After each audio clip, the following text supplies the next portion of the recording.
Welcome to the History of North America. I'm Mark Vinette. The first 125 years of England's exploration and colonization attempts in North America paints a vivid picture of ambition, curiosity, greed, religious fervor, and innovation. Let's revisit this century and a quarter of exploits, mishaps, and adventures to try and put in perspective the results obtained from the headlong momentum pushing this small European island nation forward with its daring plans to make its mark in the New World's Northern Hemisphere. It all started with the first Tudor king in 1497, when the English began crossing the pond. The news of Christopher Columbus's recent discoveries on behalf of Spain was a spur to English action and secured the support of King Henry, who gambled on his own venture of exploration. On March 5, 1496, the king issued letters patent to navigator Giovanni Caboto, better known to history as John Cabot, and his 3 sons, giving them his royal authority for a voyage of exploration. In May 1497, Cabot sailed again from Bristol on a little ship called the Matthew, in the hope of finding a route to Asia. Leaving Bristol, the expedition sailed past Ireland and across the Atlantic Ocean. On June 24th, he sighted land somewhere on the coast of North America and called it New Found Land. He believed it was Asia and claimed it for England. Although the crew, upon making landfall, did not meet any native people during their brief visit, they did apparently come across tools, nets, and the remains of a fire. The crew appeared to have remained on land just long enough to take on fresh water.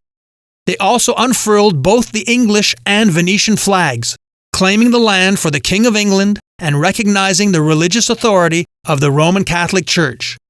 Cabot continued to explore the coast for weeks thereafter, making observations and charting the coastline for future voyages. He landed only once during the expedition, before turning back. The exact location of the landfall has long been disputed, with different communities vying for the honor. Records indicate that he sighted land at a northern location believed to be somewhere in the Canadian Atlantic provinces.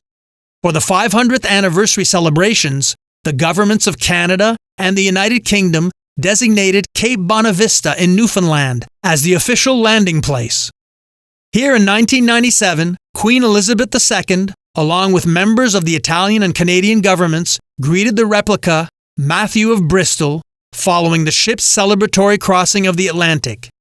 John Cabot has historically been credited with being the first European to land in North America since the Norsemen, and thereby also recognized as being the first European known to have landed in Canada after the Viking Age. His overall efforts helped lay the groundwork for the later British claim to Canada. Like Columbus, Cabot believed that he was laying claim to part of Asia. The New World, which had begun as a dream, ended up being mistaken for another continent. It seems apt, however, that Canada, which has become a nation of many cultures, should have been discovered by an Italian sailor who was building on the navigational experience of Portugal and Spain, whose voyage was funded by the King of England, and who mistook this continent for Asia, the land from which the native people's ancestors had come. Sailing for God, gold, and glory, this titan of history has entered the pantheon of humans who changed the course of world history. His voyages had profound global consequences and quickly led to the opening up of the continent to massive changes and European colonization.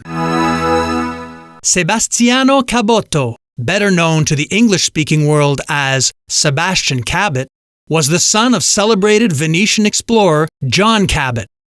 After his father's death, Sebastian conducted his own voyages of discovery, including seeking the Northwest Passage through North America for England.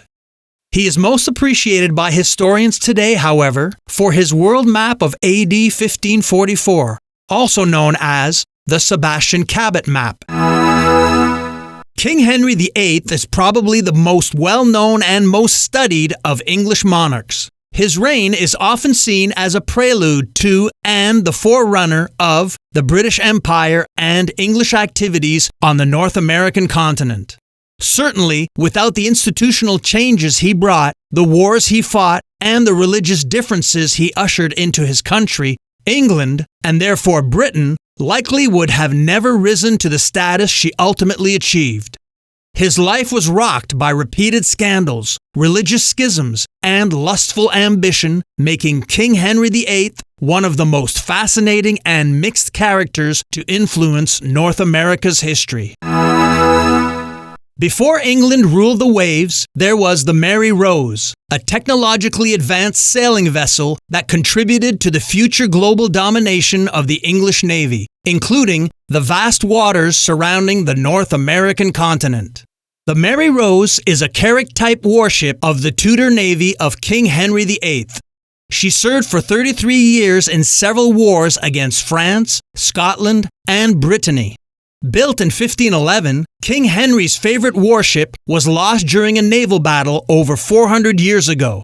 She led the 1545 attack on the galleys of a French invasion fleet, but sank in the Solent, the strait north of the Isle of Wight, near South England's coast. While she lay on the seabed, the wreck of the Mary Rose and its contents were preserved in silt for centuries and located in 1971 and raised in 1982 in one of the most complex and expensive maritime salvage projects in history. The surviving section of the ship and thousands of recovered artifacts are of great value as a Tudor period time capsule that sheds light on the daily lives of typical Tudor-era sailors that crossed the ocean to the shores of North America and the advanced technology of the transatlantic ships they sailed. Maritime archaeologists are still uncovering its secrets today. Many of the artifacts are unique to the Mary Rose and have provided insights into topics ranging from naval warfare to the history of musical instruments. Although the Mary Rose never reached North American shores, its importance to later English naval expeditions to the New World was significant.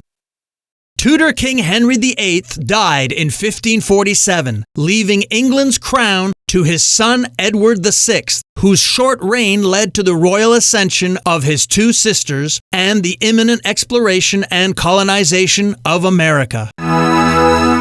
Infamous pirate John Hawkins was one of the many buccaneers that roamed the shores of North America on behalf of Queen Elizabeth I. Born in Plymouth, England in 1532, Admiral Sir John Hawkins was an Elizabethan shipbuilder, naval administrator and commander, merchant, navigator, privateer, and slave trader. One of the foremost seamen of 16th century England, he was the chief architect of the Elizabethan Navy. He devised the naval blockade to intercept Spanish treasure ships in the Caribbean. For this, he was considered a pirate by the Spanish, but a privateer by the Queen of England. Hawkins and his crew were some of the first travelers from Europe to observe tobacco use in the Americas during their voyages. A chronicle of his 1565 voyage recounts the French Huguenot inhabitants of Fort Caroline smoking tobacco leaves. He and his men brought back both the leaves and the practice of smoking to England. Martin Frobisher was an Elizabethan seaman, adventurer, and explorer who made 3 voyages to the New World looking for the Northwest Passage to India. As an English privateer, he plundered riches from French ships. He was later knighted by the Queen for his service in repelling the Spanish Armada in 1588. Frobisher's 1576 voyage to northern Canada was the first well-documented contact between Europeans and Inuit, formerly known as Eskimo. Next time, we continue sailing with England across the ocean to North America's Atlantic coast. I'm Mark Vinette, and I hope you're enjoying the ride.